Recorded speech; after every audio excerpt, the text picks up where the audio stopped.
আসসালামু আলাইকুম আরহামতুল্লাহি ওবারাকাতুহ বিসমিল্লাহ আলহামদুলিল্লাহ ওসলাতু ওয়াসসালামু আলা রাসূলিল্লাহ ওয়া আলা আলিহি ওয়া আসহাবিহি আজমাইন আম্মা বা'দ। যে যেখান থেকে দেখছেন এখন টেলিভিশন, সকলকে প্রীতি শুভেচ্ছা ও আন্তরিক মোবারকবাদ জানিয়ে শুরু করছি পবিত্র মাহে রমজান উপলক্ষে এখন টেলিভিশনের বিশেষ আয়োজন রূপায়ণ স্কাই ভিলা নিবেদিত সওয়াল জব powered by cement ring cement, সহ পৃষ্ঠপোষক জেডএসআরএম। প্রিয় দর্শক, সবটা সময় জুড়ে আপনাদের সাথে থাকছি আমি SAR সিবগাতুল্লাহ, এবং আমাদের স্টুডিওতে বিশেষ অতিথি হিসাবে উপস্থিত আছেন জনাব প্রফেসর মুফতি ডক্টর মোহাম্মদ আবু ইউসুফ খান। আসসালামু আলাইকুম রহমতুল্লাহ। ওয়ালাইকুম আসসালাম রহমতুল্লাহ বারাকাতুহু। উস্তাদ, আসলে ঈদটা কি এবং ঈদের রাতের ফজিলতটা কি? ঈদ আসলে এটা আরবি শব্দ, তার অর্থ হচ্ছে আনন্দ, আর এটা হচ্ছে আউদুন, যেটা বারবার ঘুরে আসে, ওই অর্থ এখানে কার্যকরী হয়। আসলে দীর্ঘ এক মাস যিনি রোজা রেখেছেন একমাত্র আল্লাহর সন্তুষ্টির জন্য, সে যখন ইফতার করার জন্য একটি দিন তার জন্য ওপেন হলো, সেই শাওয়াল মাসের প্রথম ডেটাকেই বলা হয় ঈদ। দীর্ঘ এক মাস সিয়াম, সেটা 29 অথবা 30-এর পরে শাওয়াল মাসের রমজান শাওয়াল মাস, সেই মাসের প্রথম দিনটাই হচ্ছে ঈদ। আসলে এই ঈদটা আনন্দটা ওই ব্যক্তি অনুভব করে যে দীর্ঘ এক মাস রোজা রাখার পরে তার আজকে পরের দিন তার ঈদ হবে, এই জন্য তার যে মনের একটা আনন্দ, এই আনন্দটা ওই দিন প্রকাশ পায়। আর লিল মুসলিমিনা ঈদান, সারা বিশ্বের মুসলমানদের জন্য ঈদ মূলত দুইটা, ঈদ উল ফিতর এবং ঈদ উল আদহা। কিন্তু আমাদের দেশে হিন্দু, বৌদ্ধ, খ্রিস্টান তারাও কিছু আনন্দ প্রদর্শন করে বা আনন্দ করে, সেগুলো কিন্তু মুসলমানের নয়। মুসলমান বছরে দুটো ঈদই আদায় করবে, একটা দীর্ঘ এক মাস রোজা রাখার পরে, আর একটা হচ্ছে সেই জিলহজ মাসের 10 তারিখ যেটা ঈদ যেটা হয়, এবং 9 তারিখ থেকে 10 তারিখ যেটা হজের ঘটনা আছে সেটা হজের মধ্যে। মূলত এই দুইটা ঈদকে মুসলমানে আনন্দের সাথে করবে। এই ক্ষেত্রে আল্লাহ রাব্বুল আলামিন তার আনন্দটা হচ্ছে মূলত ওইটাই যে আমরা তো আসলে দুনিয়াতে বিচরণ করার কারণে আমাদের মধ্যে যে পাপ, গুনাহ ইত্যাদি চলে আসছে, এই গুনাহগুলো কিন্তু প্রথম রোজার থেকে আল্লাহ তাআলা মাফ করা শুরু করেছেন।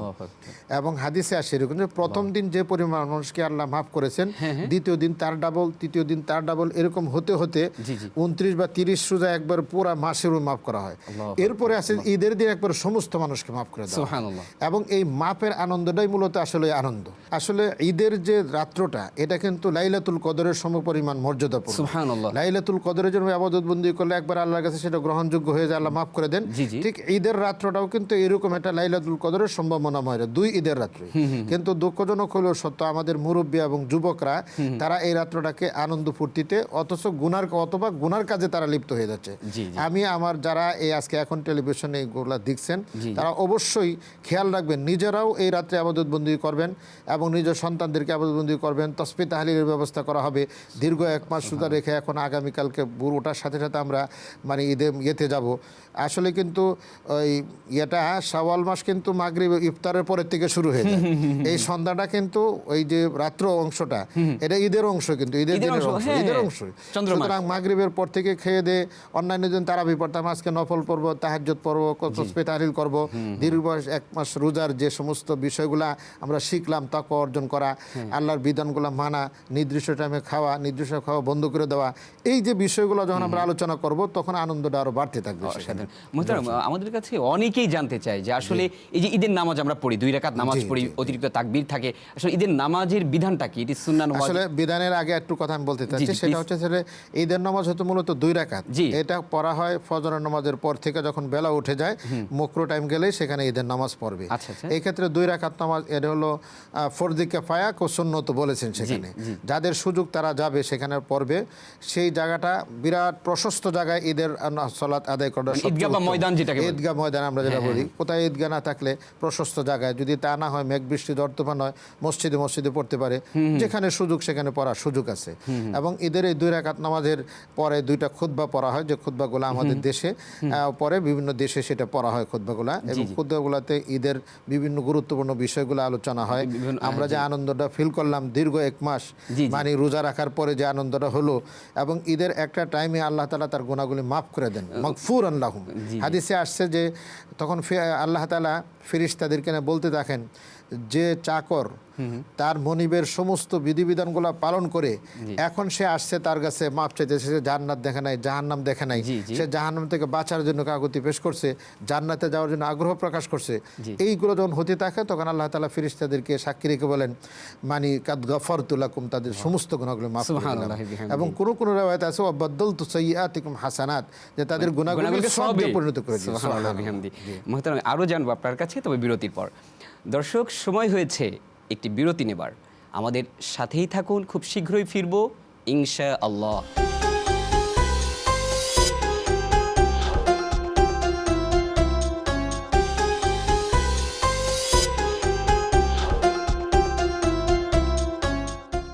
বিরতির পর স্বাগত আরও একবার। দেখছেন রূপায়ণ স্কাইভিলা নিবেদিত সওয়াল জবাব, পাওয়ার্ড বাই 7 রিং সিমেন্ট, সহ পৃষ্ঠপোষক জেডএসআরএম। মুহতারাম, ঈদ কিন্তু একই সাথে ঈদগাহে অনেক মানুষ একসাথে যাচ্ছি, আমাদের কিন্তু একটা বন্ধন, সামাজিক বন্ধনও তৈরি করছে। এটা কি আপনি কিভাবে মূল্যায়ন করছেন? এই হচ্ছে তো বড় ধরনের একটা মিলন মেলা।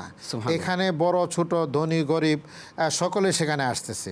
আর একটা কথা আপনার সাথে বলা দরকার, সেটা হচ্ছে মহিলারা ঈদগাতে যাবে কিনা। এটা কিন্তু ইমাম বুখারী রাহমাতুল্লাহ আলাইহি তার প্রথম কিতাবুস সালাতে কিতাবুল ইদানে আছে যে মহিলারাও ঈদগাতে যেতে পারবে, তো পুরুষ থেকে তাদের জায়গা আলাদা থাকবে।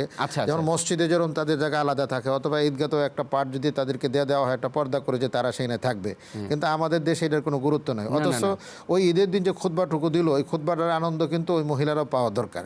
এই জন্য তারা আলোচনা করে মহিলাদেরকে দেয়। আল্লাহ রাসূলের তো বুখারী শরীফের হাদিসটা আছে কিতাবুস সালাতে সম্ভবত, যে যাদের বড় ওড়না নাই এবং যাদের কাছে একাধিক আছে, সে একাধিক ওড়না তাকে দিয়ে ঈদগাতে নিয়ে যাবে। হাত্তাল হুইয়াদা, মানে যারা হায়েজ অবস্থায় আছে তারাও কি করবে, সেনে যাবে। তারা নামাজ পড়বে না, তবে যখন দোয়া করে ইমাম সাহেব খুতবায়, তখন দোয়াতে সে অংশগ্রহণ করবে। আর শিশু বাচ্চাদেরকেও নিয়ে দেওয়া দরকার, তারা আনন্দটা তারাও ফিল করে সেখানে। এবং এটা তারা বুঝবে যে আমরা মুসলমানদের একটা বড় আনন্দের দিন, এই বাচ্চারা আস্তে আস্তে বড় হতে হতে তারাও ঈদগাতে যাওয়ারই করবে। এবং ঈদগাহ যাওয়ার ক্ষেত্রে যেটা আছে আল্লাহু আকবার আল্লাহু আকবার এটা বলে বলে যাবে সেখানে। আরেকটা কথা বলছেন তাশরিক, মানে এটাকে বলে তাকবীর, যেটা এই তাকবীরটা আসলে কিভাবে পাঠ করবে, বা তাকবীরটা আসলে কি, এই যেটা পাঠ করবে আসলে বাসা থেকে যখন সে বের হবে, আল্লাহু আকবার লা ইলাহা ইল্লাল্লাহু আল্লাহু আকবার ওয়ালিল্লাহিল হামদ, এইটা পরে বেরোবে। আসলে বাসার থেকে ঈদগাতে যাওয়ার জন্য আমরা ছোটবেলা দেখেছি, এটা হাদিসেও আছে যে আসলে দলবদ্ধভাবে ফ্যামিলির সবাই আছে, আব্বু আম্মু দাদা দাদি, আর তারপরে যারা সবাইকে মিলে একত্রে যাবে। যাওয়ার ক্ষেত্রে এক পথে যাবেন, আসার পথে আরেক পথে আসা, এটা হলো সুন্নাত, আল্লাহ রাসূল গেছেন। এবং এলাকার গুরুস্থান আছে, দাদা দাদি যারা মৃত ব্যক্তিদের গুরুস্থান সেখানে জিয়ারত করা, এবং বন্ধু বান্ধবদেরকে নিয়ে সেখানে খাওয়ার আয়োজন করা। কিন্তু আমাদের দেশে তো নারী পুরুষ একত্রে খায় না। এই ঈদের দিনের মতো একটা গুরুত্বপূর্ণ দিবসে বা যে কোনো জায়গায় নারী পুরুষদের আসলে আলাদা ব্যবস্থা করা দরকার। এখন কিন্তু ঢাকাতেও বা বাংলাদেশেও বিভিন্ন জায়গাতে নারীদের জন্য মহিলাদের জন্য আলাদা ব্যবস্থা আছে, সিস্টেম আছে, মানসিকতা তৈরি হইলেও চলে। চমৎকার করে বলছিলেন। একটা হচ্ছে আমাদের ভাইয়েরা, বিশেষ করে তারা তো যেহেতু নামাজে যায়, বাংলাদেশে ঈদের নামাজে যে মানে তাদের একটা বড় প্রশ্ন আমাদের কাছে, সেটা হলো যে সে 1 রাকাত পেয়েছে, ঈদের নামাজ 1 রাকাত পেয়েছে আর 1 রাকাত পায়নি, এখন সে কি করবে বা পুরোটাই পায়নি? প্রথমত হলো ঈদের জন্য প্রস্তুতি থাকা দরকার। এরকম হবে কোনো যাতায়াতের কারণে কোনো কারণে যদি হয়ে যায় 1 রাকাত যদি সে পায়, 1 রাকাত সে পড়ে নিবে। ইভেন যদি সালামের আগেও পায় তাহলে 2 রাকাত পড়বে। কিন্তু সালামও পেল না, তখন তার ঈদের নামাজের কোনো কাজা নাই। যদি এক দল লোক, মানে এক গ্রামের লোক সবাই কি হয়ে গেছে, কাজা হয়ে মানে পড়তে পারে নাই, তারা আলাদা একটা জমাত কায়েম করতে পারে, এতে কোনো নিষেধ নেই। কিন্তু 1-2 জন পেল না, সে আর ওই 2 রাকাত সিস্টেম আছে, 2 রাকাত কাজা পড়তে হবে, ঈদের নামাজের কোনো কাজা নেই। আরেকটা ছোট্ট একটা প্রশ্ন ছিল, এটাও জানতে চাই যে ঈদের জন্য আমরা নতুন পোশাক পরি বা এক ধরনের সুগন্ধি বা আতর নিই, ইসলামে এটা কি জায়েজ কিনা? হ্যাঁ, ভালো, আল্লাহ রাসূল বলছেন মানে ভালো পরিষ্কার পরিচ্ছন্ন কাপড় চোপড় পরা দরকার। আতর সুগন্ধি আতর অনেক উদ আতর আছে, গুরুত্বপূর্ণ আতর আছে, এগুলো ব্যবহার করা যেতে পারে। তবে কিছু অ্যালকোহল জাতীয় কিছু স্প্রে আছে, এগুলো কোনো সময় ব্যবহার করবে না, এটা নিষেধ। এবং এটা ব্যবহার করলে জামা কাপড় নষ্ট হবে এবং এটা নাপাকের সাথে মিশ্রিত হয়ে গেলেন। এখন যে সমস্ত অ্যালকোহল মুক্ত যে সমস্ত স্প্রে আছে অথবা আতর আছে, সুগন্ধি ব্যবহার করা এটাকে সুন্নত, এটা ব্যবহার করতে পারে। অসংখ্য ধন্যবাদ, খুব চমৎকার করে বলছিলেন। পুনরায় আপনার প্রতি মোবারকবাদ জানাচ্ছি যে আপনি আপনার মহামূল্যবান সময় ব্যয় করে আমাদের স্টুডিওতে এসেছেন। প্রিয় দর্শক, দেখছিলেন রূপায়ণ স্কাইভিলা নিবেদিত সওয়াল জবাব, পাওয়ার্ড বাই 7 রিং সিমেন্ট, সহ পৃষ্ঠপোষক জেডএসআরএম। প্রিয় দর্শক, চলে যাচ্ছি, রমজানও চলে যাচ্ছে, তবে যাবার আগে একটি কথা, পুরো রমজান আমাদের যে সংযমের শিক্ষাটা দিয়েছে, সেই শিক্ষাটা যেন পুরোটা বছর আমাদের হৃদয়ের মধ্যে রাখতে পারি। সকলে ভালো থাকবেন, সুস্থ থাকবেন, আপনাদের সকলের জীবন সুন্দর হোক। আসসালামু আলাইকুম ওয়া রাহমাতুল্লাহি ওয়া বারাকাতুহু।